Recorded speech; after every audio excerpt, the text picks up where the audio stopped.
Good afternoon, Carla. It's Wednesday. Today is the second to last day of Desire Under the Elms, so I will be discussing Part 3, Scenes 1 and 2.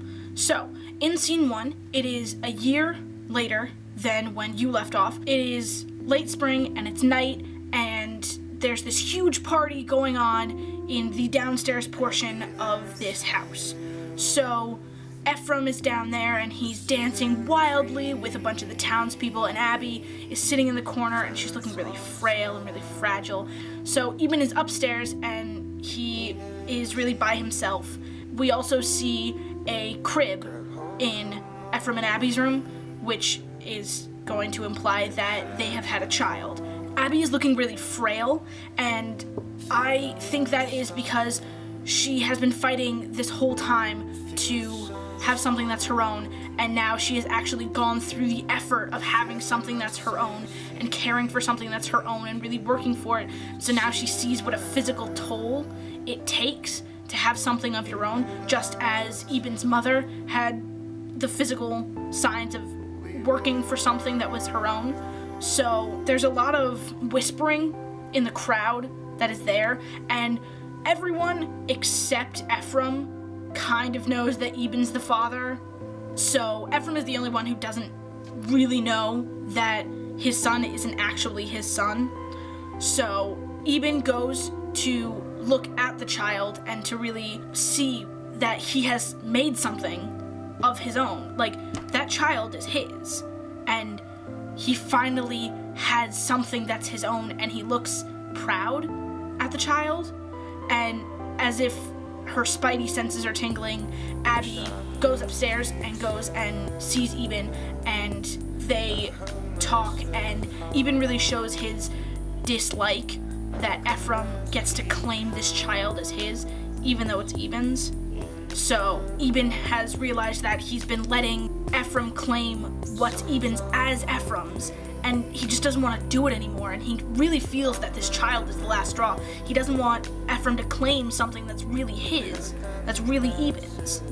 So I think this is a real turning point for Eben, in that he finally finds something that he's okay with waiting for. And Ephraim is being really lively and really bouncy in this dance while Eben and Abby are upstairs, and he gets really out of breath, and so he goes outside to get some air. Everybody in the area where they're dancing starts talking about how Eben and Abby are together and they have a child, and Ephraim knows nothing about it, so they really make fun of him. Scene 2 starts a half an hour after Ephraim has gone outside to get some air because he's super drunk and super into dancing. So Eben is looking at the sky. He's on the porch, and he's looking at the sky, and he's truly seeing the beauty of the night sky. And Ephraim looks at the house, and he says that there's something always living with it, and he's a little bit uncomfortable because it's as if there's something living in there, but he doesn't know what it is. And we know that it's the connection that Abby and Eben have, but he doesn't know that, and so he feels really uncomfortable with that. And when Ephraim comes around and he sees Eben on the porch, he starts to boast, and he really gets in Eben's face, saying, this farm is never going to be yours now, because now I have an heir. I have a worthy heir because you were never worthy. And it sucks, because Eben has worked his whole life to try and get this farm that he truly believes is his, and here Ephraim is rubbing in his face information that he doesn't even know all of the parts to. So Eben tries to fight Ephraim, and he gets really angry that Ephraim is rubbing in his face that he's never going to get the farm. And Ephraim is clearly much stronger than Eben, even though he's 50 years older than him. And it takes Abby to get Ephraim off of Eben before he kills him.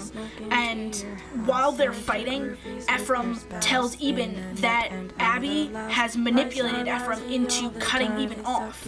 So Eben won't get anything, because Ephraim promised Abby that if she had a son, then Eben would get nothing. And when Abby pulls Ephraim off of Eben, and Ephraim goes back inside, Eben confronts her with this information and is like, you used me, and you only wanted this farm for you, and now you've completely destroyed any trust I had with you, and you've destroyed any love I ever had for you. And Abby says, no, that was just out of vengeance because you were so angry and you were so mean to me. And so he promised that if I had a son, then you wouldn't get anything, and then I would be okay with that. But she'd really grown to love him, and Eben just wants nothing to do with it. And so he starts going on about how he's leaving, he's gonna go to California, he's gonna make his fortune, and then he's gonna come back and he's gonna kick everybody out of this house, and he's gonna finally own this farm. Abby gets so distraught by this because she loves Eben so much, and she asks, did you actually love me? And he says, yes, like a dumb ox.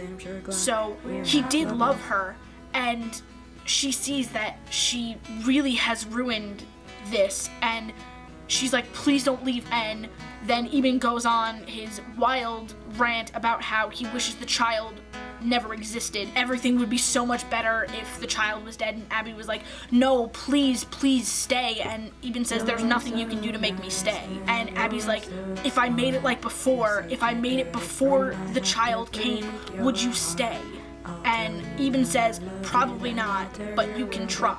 And as Eben goes back inside so he can get blithering drunk, Abby shouts out after him, I will make it like before, I will make this all better. And that's where scene 2 stops, which I tend to get the things that end on really high notes, and Abby is really at the end of her rope.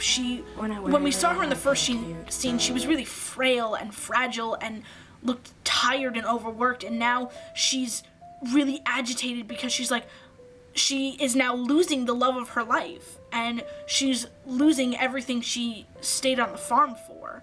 So Abby was trying to find herself in this farm, and now that she has her child, she has the love of her life, and he's going to leave. He's going to abandon her, like everybody else has abandoned her, and she's trying to grasp at whatever she can hold on to, and so she wants to just make it like before, because then she'll at least still have Eben.